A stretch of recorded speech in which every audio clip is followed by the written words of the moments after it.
오늘 이 본문 말씀의 내용을 전하기 전에 실은 저는 그 사택이 교회 바로 앞쪽에 있는 그 주미 아파트거든요. 원로 목사님께서 그러셨습니다. 올 때 천천히 오면 한 3분 걸리고 뛰면 1분이라고 하셨는데 정말 가까운 거리거든요. 아침마다 교회까지 늘 출근하고 또 새벽기도 때 오가면서 짧은 거리긴 하지만 저희 교회가 위치하고 있는 이 보강동이 하나님의 은혜와 하나님께서 주시는 큰 기쁨이 가득하게 되기를 소망하며 기도하게 됩니다. 실은 오늘 본문 말씀의 내용이 그런 내용이죠. 사마리아 성에 큰 기쁨이 가득했다라는 말씀인데요. 여러분, 이 말씀을 함께 나누면서 우리 성도들의 가정과 또 삶의 자리들 위해 특별히 여러분들께서 살아가시는 바로 그곳에 하나님 주시는 큰 기쁨이 늘 가득할 수 있기를 간절히 축복합니다. 오늘 본문 8절에서 사마리아 성에 큰 기쁨이 있었다 이렇게 말씀해요. 여러분, 이 기쁨이라는 것은 원하는 것이 이루어지고 또 어려웠던 일들이 잘 해결되어진 그런 기쁨이 아닙니다. 예수 그리스도의 십자가의 복음이 증거되어지게 되고 그 복음을 받아들이게 되면서 놀라운 부흥의 역사가 일어나게 되죠. 여러분, 그리고 부흥이 일어나게 되었을 때 그 온 성에 하나님께서 원하시는 기쁨이 가득하게 되었다라는 것을 말씀하고 있습니다. 여러분, 실은 사마리아 성에 이 큰 기쁨이 가득했다라고 했을 때 여러분, 실은 이 내용은 어느 누구도 기대하지 못한 내용이었습니다. 왜냐하면 모두가 다 그렇게 생각했거든요. 사마리아는 하나님께서 버리신 땅이라고 생각했습니다. 다른 곳은 몰라도 세상의 어느 곳이 부흥한다 할지라도 유일하게 부흥될 수 없는 곳이라 한다면 바로 이 사마리아 땅이라고 모두가 생각했습니다. 물론 사마리아가 처음부터 버림받은 곳은 아니었죠. 여러분, 사마리아도 처음에는 하나님의 땅이었습니다. 여러분, 아브라함이 하나님의 이름을 불렀던 곳도, 그리고 야곱이 돌베개를 베고 자다가 하나님을 만난 곳도 실은 바로 이곳이었습니다. 여러분, 실은 사마리아라고 했을 때 원래 이곳의 원래 이름이 어디냐면 베델이었거든요. 여러분, 그리고 이뿐만 아닙니다. 선지자 엘리야가 사역해서 여호와의 불이 임했던 그 갈멜산도 실은 이 사마리아에 있습니다. 여러분, 분명히 사마리아도 하나님의 땅이었죠. 하나님께서 살아 역사하시고 이끄시는 곳이었습니다. 근데 기원전 722년에 아수르에 의해서 북이스라엘이 멸망하게 됩니다. 근데 멸망만 한 것이 아니고요. 아수르가 혼합 정책을 펴게 되거든요. 그래서 이 땅에, 이 사마리아 지역에 이방의 많은 사람들을 억지로 이주시켰습니다.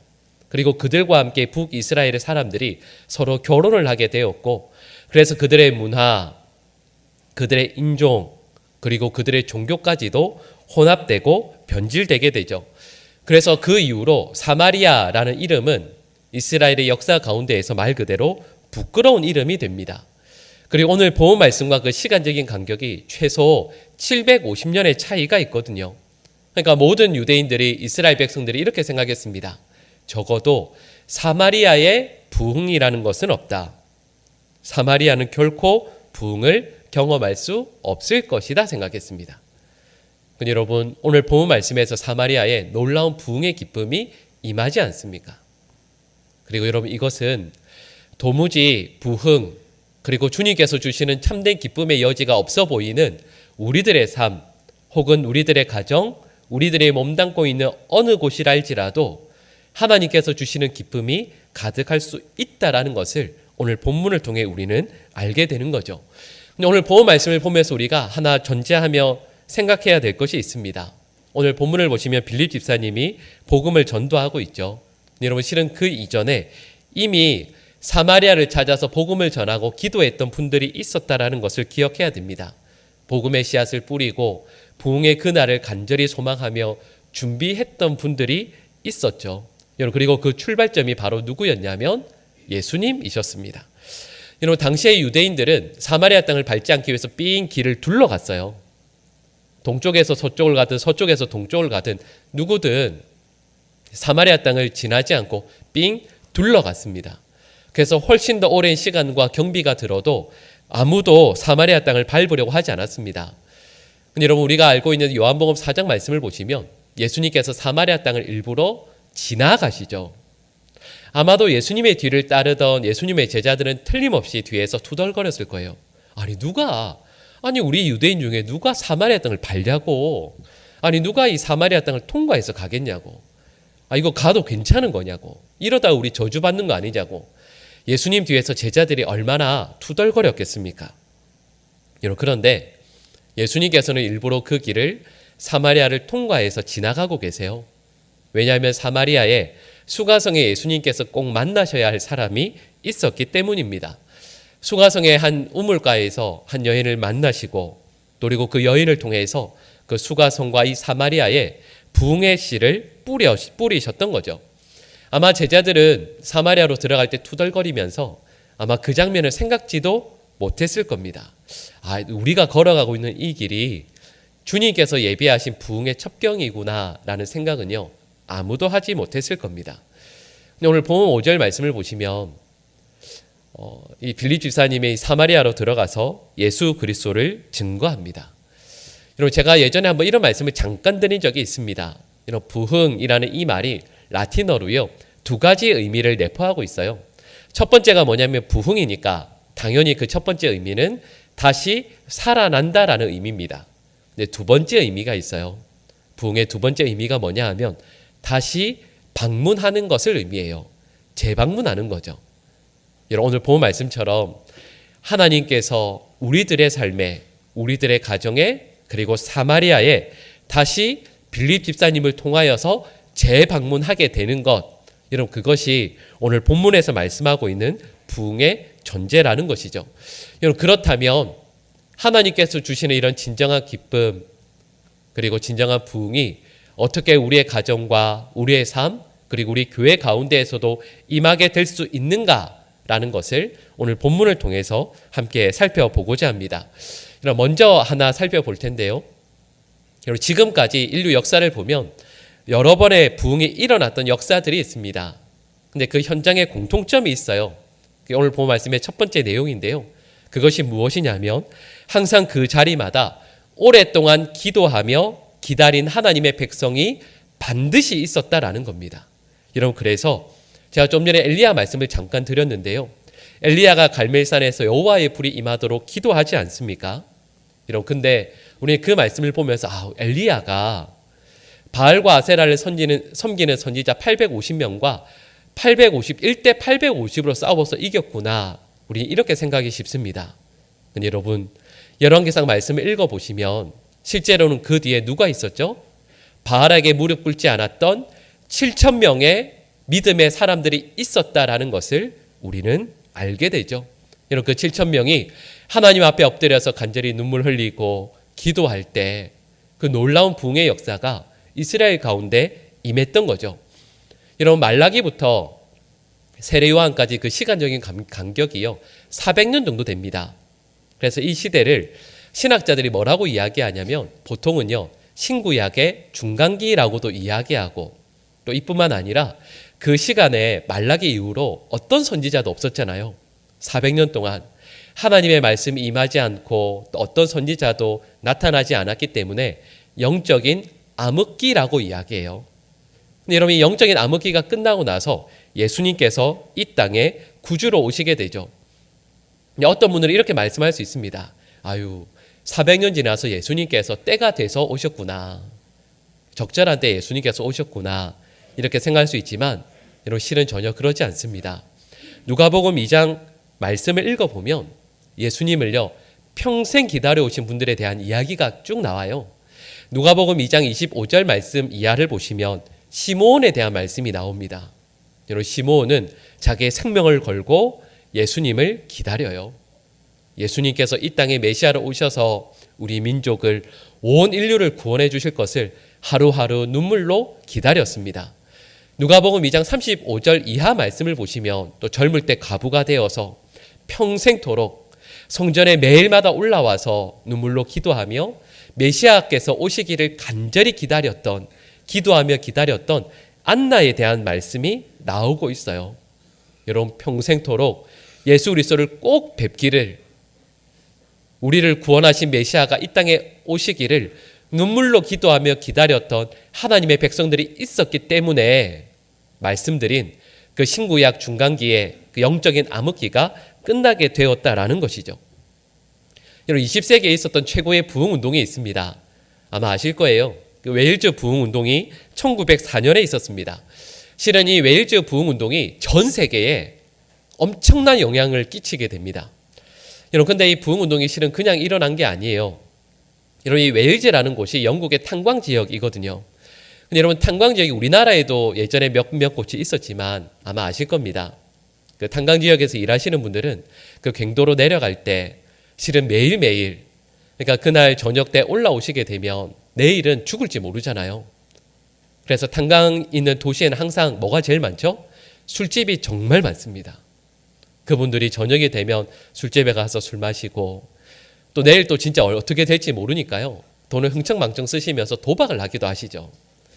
근데 여러분, 이 웨일즈에 부흥운동이 일어나서 이들이 회심하게 돼요. 그래서 그 갱도에 내려가서 석탄을 캐는데 늘 찬송하며 그 석탄을 캤다고 합니다. 그래서 나중에 그 줄을 올려서 위로 올라오시게 되면 얼굴이 새카맣잖아요. 근데 항상 얼굴에 여기에 이제 그 흰색으로 된 두 줄이 늘 있었대요. 늘 찬송하면서 눈물을 흘려서 이 두 줄만큼, 눈에서 내려오는 이 두 줄만큼은 늘 깨끗하게 이렇게 있었던 거죠. 지역의 술집이 다 문을 닫았습니다. 그리고 재판을 하다가 판사가 아니면 검사분께서 피고를 위해서 중간에 기도해요. 그럼 피고가 거기에서 일어나서 회심해요. 그리고 나의 죄값을 다 받겠노라고. 그 부흥운동에 대해서 그 기록했던 책을 보면 이런 내용도 나옵니다. 광부들의 언어가 바뀌어서요, 이 동네에서 일이 진행이 하나도 안 됐대요. 그래서 저도 책을 보면서 일이 안 됐다고 그래서 이게 무슨 내용인가 봤더니 이런 거죠. 일을 할 때 왜 나귀에 짐을 싣고 수레를 해서 가는데 이 나귀가 말을 못 알아들었답니다. 왜냐하면 예전에는 어떻게 하냐면 그 뒤에서 하시던 인부 이런 분들이 채찍으로 때리고 발로 차고 욕을 했거든요. 근데 이제는 뭐라고 하냐면 나귀에게 형제여 앞으로 가주시겠어요? 이렇게 한대요. 정말로 그랬대요. 그러니까 나귀가 적응이 안 되는 거죠. 때려야 되는데, 욕을 내야 되는데 그렇게 점잖게만 하니까 무슨 말인지 몰랐대요. 그런데 제가 짧게 잠깐 말씀드렸지만 웨일즈에서 이렇게 놀라운 부흥운동이 일어난 계기가 이유가 무엇인가 라고 했을 때 모든 학자들이 이렇게 공통된 이유를 하나로 이야기합니다. 물론 하나님께서 그들 가운데 역사하셨기 때문이지만 그 계기의 가장 중요한 게 무엇이냐면 아마 들어보셨을 거예요. 이반 로버츠라는 한 청년이 이 웨일즈에 하나님의 성령이 임하시고 놀라운 부흥이 임하기를 10년 동안 하루도 빠짐없이 눈물로 기도했거든요. 하나님께서 그의 기도를 들으시고 기억하시고 그 웨일즈의 놀라운 부흥을 허락해 주시는 거죠. 여러분, 빌립 집사님 오늘 본 말씀을 보면 사마리아 성에 들어와서 전도해요. 복음을 전합니다. 근데 놀라운 일들이 일어나죠. 그때 빌립 집사님이 이렇게 생각하지 않으셨을까요? 이상하다. 왜 사마리아에 이렇게 놀라운 부흥이 일어나게 될까? 내가 분명히 설교를 잘 하는 것도 아닌데 내가 설교하면 사람들이 회심하기 시작하고 그럴 능력도 없는데 내가 손을 얹고 기도하면 이 사람들의 병이 다 낫게 되고 귀신이 떠나가게 될까? 내가 이렇게 대단한 사람이었나? 분명히 이 빌립 집사님이 그렇게 생각할 수도 있었을 겁니다. 근데 여러분, 사마리아에 이런 놀라운 부흥이 임하게 된 데에는 앞서 말씀드린 정말 중요한 첫 번째 이유가 가능했기 때문입니다. 사마리아의 부흥을 위해서 포기하지 않고 기도했던 사람들이 있었거든요. 누구냐면 예수님께서 제자들과 함께 사마리아에 오셔서 복음을 먼저 전하지 않았습니까? 그때 예수님의 말씀을 받아들이고 회심했던 사람들이 있었거든요. 근데 그분들이 하나님께서 우리 사마리아를 버리지 않으셨구나. 모두가 이 땅을 저주받은 땅이라고 이야기하지만 하나님께서 우리를 버리지 않으셨구나. 그리고요, 하나님께서 언젠가 이 성에 다시 방문하시고 하나님의 놀라운 은혜를 베풀어 주셔서 하나님께서 역사하여 주셔서 바로 이 사마리아에 놀라운 하나님의 일들이 다시 일어나기를 그들이 간절히 소원하며 기도하게 되었던 거죠. 그러니까요, 부흥과 기도의 마중물들이 되었던 사람들이 오늘 본문 말씀에 실은 괄호로 되어 있지만 빌립 집사님을 기쁨으로 맞이하면서 그들을 통해서 바로 이곳에 놀라운 부흥이 일어나게 되는 것이죠. 여러분, 부흥은 성중에 임하는 이 큰 기쁨은 절대 그냥 임하는 것이 아닙니다. 우리의 가정을 위해서, 우리가 몸담고 있는 교회를 위해서, 또 이 공동체를 위해서 기도를 멈추지 않고 하나님의 은혜를 날마다 간구하며 기다리는 그 한 성도 혹은 몇 명의 하나님의 백성들을 통해서 그 성에 이 큰 기쁨이 임하게 되는 것이죠. 여러분, 저는 우리 모든 주의 백성들이 그 하나님의 은혜를 구하며 기다릴 수 있게 되기를 간절히 축복합니다. 여러분, 지금 당장은 하나님의 그 놀라운 은혜가 임할 것 같지 않아요. 그냥 똑같은 하루하루의 예배, 믿음 생활인 것 같습니다. 그러나 저와 여러분들의 하나님의 임재를 포기하지 않고 하나님께서 우리 가정, 우리 교회에, 이 지역에 은혜 베풀어 주실 것을 소망하면서 간절히 기도하며 기다릴 때 하나님께서 반드시 놀라운 은혜를 허락해 주실 것을 믿습니다. 여러분, 두 번째 이유가 있어요. 두 번째 이유가 무엇이냐면 바로 빌립의 순종 때문이었습니다. 여러분, 사도행전 8장 1절 말씀을 보시면 이 예루살렘 교회에 큰 박해가 있었습니다. 그래서 실은 모두가 흩어지게 되죠. 여러분, 이때 제가 한번 질문을 드려볼까요? 여러분, 흩어진 예루살렘 교회 성도들이 한 몇 명 정도 되었을까요? 여러분, 이 질문에 대한 대답을 사도행전 2장 이하의 말씀들을 보면 우리가 알 수 있어요. 사도행전 2장 말씀이 어떤 내용이냐면 베드로가 설교하는 내용이 나옵니다. 근데 여러분, 그때 어떤 일이 일어나냐면 우리 2장 41절 말씀인데요. 같이 읽어볼까요? 그 말을 받은 사람들은 세례를 받음에 이 날에 신도의 수가 3,000이나 더하더라. 아멘. 베드로가 설교하니까 몇 명이 회심했다고요? 3,000명요. 그리고 이어지는 4장은 또다시 베드로가 설교했을 때 일어난 내용입니다. 우리 4장 4절 말씀 같이 읽어볼까요? 말씀을 들은 사람 중에 아멘. 자, 여러분 4장 말씀을 보니까 몇 명이라고요? 5,000명요. 그것도 남자만. 그러니까 2장과 4장을 합해보면 수가 많았다라는 것을 일단 알 수 있어요.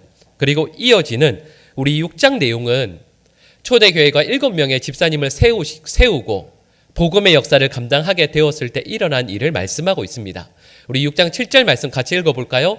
하나님의 말씀이 점점 왕성하여 예루살렘에 있는 제자의 수가 더 심히 많아지고 허다한 제사장의 무리도 이 도에 복종하니라. 아멘.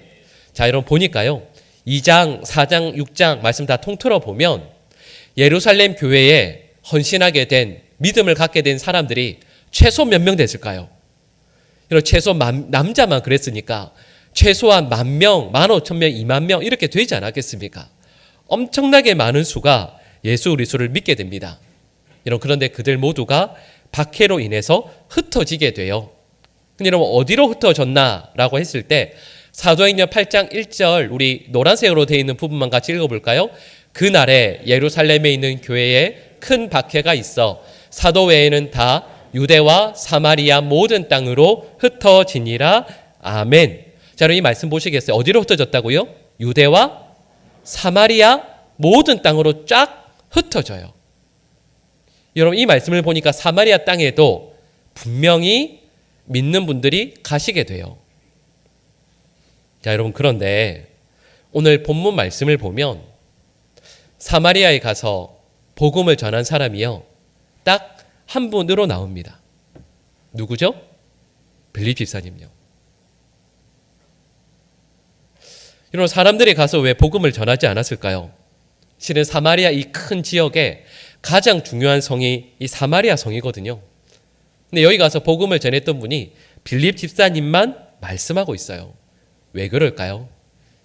여러분, 여기에 대한 대답은 제가 앞서 말씀드렸던 내용이 힌트가 되겠죠. 사마리아는 750년간 버림받은 곳이었습니다. 문화도, 인종도, 그리고 신앙의 벽도 너무 높아서요, 도저히 뛰어넘을 수 없는 곳입니다. 모두가 꺼렸던 곳이죠. 그러니까 빌립 집사님도 실은 다른 곳으로 가고 싶지 않으셨을까요? 이런 복음서 말씀을 읽어보면 나중에 가서 복음 전하기에 좋은 곳이 있거든요. 예를 들면 이런 삭개오가 회심했던, 살기에 너무 좋았던 여리고라는 성도 있고요. 또 예수님을 생전에 너무 사랑했던 남매들이 있는 나사로와 마리아와 마르다가 있는, 여러분 바로 그 베다니도 실은 가서 복음을 전하고 싶은 정말 좋은 곳 아니겠습니까? 복음을 전하기 쉬운 곳이 있어요. 가면 환영받을 수 있는 곳들이 분명히 있어요. 여러분, 그런데 오늘 본문 말씀에 나오는 이 빌립 집사님은 하나님께서 보내시는 그 음성에 순종하는 거죠. 나는 상종하고 싶지 않아요. 가서 복음 전하고 싶지 않습니다. 그런데 하나님께서 빌립 집사를 보내시게 되었을 때 하나님께서 보내시는 그 음성에 그는 온전히 순종해요. 여러분, 실은 그때 흩어진 분들이 복음을 전하는 곳들이 많이 있지만 그 가운데에서도 하나님의 이 부르심에, 하나님의 보내심에 온전히 순종했던 빌립 집사님을 하나님께서 귀하게 여기시고 이곳에 놀라운 부흥을 허락해 주시는 거죠. 그런데 실은 빌립 집사님의 그 순종이 이것으로 끝나는 게 아닙니다. 사마리아 성에 부흥이 임했다라는 소식을 예루살렘 교회가 듣게 돼요. 근데 이게 믿겨지지 않는 거예요.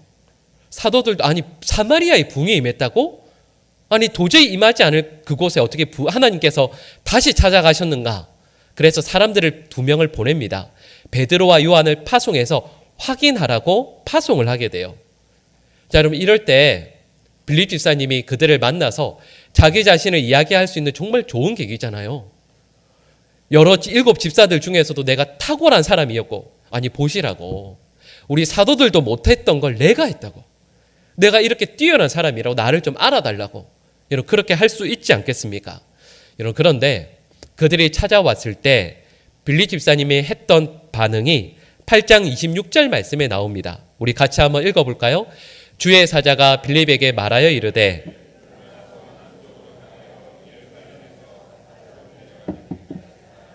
그 길은 광야라. 아멘. 성령께서 이렇게 말씀하세요. 사마리아 성을 떠나서 광야로 가라 말씀하십니다. 여러분, 이렇게 하면 실은 순종하기 참 어려운 말씀이잖아요. 네, 여러분, 빌립 집사님이 이 말씀에 바로 순종합니다. 지체하지 않고 순종해요. 영광 받을 수 있는 그 순간을 포기하고 바로 광야길로 달려갑니다. 여러분, 그리고 그곳에서 누굴 만나냐면 에티오피아의 국고를 맡은 내시를 만나게 됩니다. 지금으로 말하면 내무부 대신 내무부 장관 정도 되는 위치에 있는 분이에요. 그리고 그분을 만나서 복음을 전하고 세례를 주게 됩니다. 여러분, 나라에서 국고를 맡은 장관이니까요, 그에게 믿음을 전하게 되고 또 세례를 받게 했으니까 여러분, 얼마나 또 많은 것들을 기대할 수 있겠습니까? 현실적인 도움도 받을 수 있겠죠. 여러분, 그런데 그때 또 성령께서 빌립 집사님에게 말씀하시거든요. 우리 8장 39절 말씀도 같이 읽어볼까요? 둘이 물에서 올라올새 주의 영이 빌립을 이끌어 간지라. 내시는 기쁘게 길을 가므로 그를 다시 보지 못하니라. 아멘. 자, 이 말씀도 실은 우리들은 그냥 쉽게 읽을 수 있는 말씀이지만 빌립 집사님 개인적으로 너무 아쉬운 말씀이죠. 세례를 주고 또 빌립 집사님을 통해서 삶이 완전히 바뀌었거든요. 여러분, 그러면 뭔가를 기대할 수 있지 않겠습니까? 근데 바로 그 순간 주의 영이, 성령께서 빌립 집사님을 이끌어 가세요. 근데 여러분, 그때 거부할 수도, 끝까지 불순종할 수 있음에도 불구하고 빌립 집사님은 순종하셔서 바로 그 자리를 떠나갑니다. 여러분, 그래서 빌립 집사님이 터키 지역에 있는 해변 도시인 아소도로 가서 복음을 전하게 돼요. 여러분, 제가 쭉 말씀드린 내용의 의미는 이거예요. 빌립 집사님이 탁월해서가 아니에요. 하나님의 이끄심에, 하나님의 말씀에 나의 기분, 나의 원함, 나의 이익, 나의 뜻, 그 어떤 것이라도 다 내려놓고 하나님의 이끄심에 온전히 순종하는 한 사람을 통해서 하나님께서는 역사하신다라는 거예요. 그 사람 통해서 한 가정을 세우시고 또 교회 공동체를 바르게 세워주시고 또 그가 가서 복음 전하는 어떤 곳이라 할지라도 하나님께서 부흥의 역사를 허락해 주신다라는 거죠. 여러분, 이 말씀을 함께 나누면서 저는 우리 모든 성도들의 가정과 또 무엇보다요, 우리 교회가 이 큰 기쁨을 누리는 은혜의 자리가 될 수 있기를 간절히 소망합니다. 제가 전에 몇 번 말씀드렸죠. 성도분들께 뵈면 목사님 예전에 우리 교회가 얼마나 많이 와서 예배 드린 줄 아세요? 목사님은 모르시죠? 이렇게 자랑하시는 분들이 계세요. 맞아요. 그게 얼마나 감사한 일이에요, 실은. 우리 교회가 그런 기적이 있고 또 은혜를 경험해 왔다는 게 우리 교회는 큰 재산이고 실은 감사한 일이죠. 근데 여러분, 그 감격이, 그 은혜가 우리 보광중앙교회에 과거형으로만 머물지 않게 되기를 간절히 소망합니다. 여러분, 이건 지역이 어떻고 환경이 어떻고 이런 걸 뛰어넘어서요, 여러분, 수가 단순히 많아진다는 차원이 아니라 저는 오늘 말씀과 같이 우리 보광중앙교회에 성령 하나님께서 임하시기에 큰 기쁨이 임하는 이 은혜를 반드시 주님께서 허락해 주실 줄 믿습니다. 여러분, 이걸 위해서 우리에게 꼭 필요한 게 있어요. 여러분, 저는 우리 모든 성도들이 우리 성령께서 우리 교회에 임하시기를 날마다 눈물로 기다리시는 믿음의 백성들이 날마다요, 가면 갈수록 한 분 한 분 더 세워질 수 있게 되기를 간절히 축복합니다. 여러분, 그리고 주님 말씀을 들으시잖아요. 읽으시잖아요. 깨닫게 되시잖아요. 그 말씀에 온전히 순종하는 주의 백성들 될 수 있기를 또한 간절히 축복합니다. 내 기분, 내 마음, 나의 이익, 나의 욕심, 자존심, 그런 것 때문에 말씀에 순종하지 못하는 백성들이 가득한 교회가 아니라 그런 것들은 내 바닥에 다 던져버리고 하나님의 말씀에 온전히 순종하고자 하는 헌신된 주의 일꾼들이 날마다 세워질 수 있는 우리 보광중앙교회 될 수 있기를 간절히 축복합니다. 기도하겠습니다. 사랑의 하나님, 주신 말씀처럼 우리 하나님께서 우리 보광중앙교회에 우리 성도들의 가정에 우리 성도들이 살아가는 그 동네들마다 하나님께서 다시 재방문해 주시기를 날마다 기도하며 기다리는 주의 백성들이 날마다 세워지게 하여 주시옵소서. 하나님의 말씀에 온전히 순종하는 주의 백성들이 또한 날마다 더하여 지게 하여 주셔서 우리 성도들의 가정도 특별히 저희 보광중앙교회가 하나님께서 주시는 큰 기쁨이 가득한 은혜의 성읍이 될 수 있도록 역사하여 주시옵소서. 이 모든 간구를 예수님의 이름으로 기도드립니다. 아멘.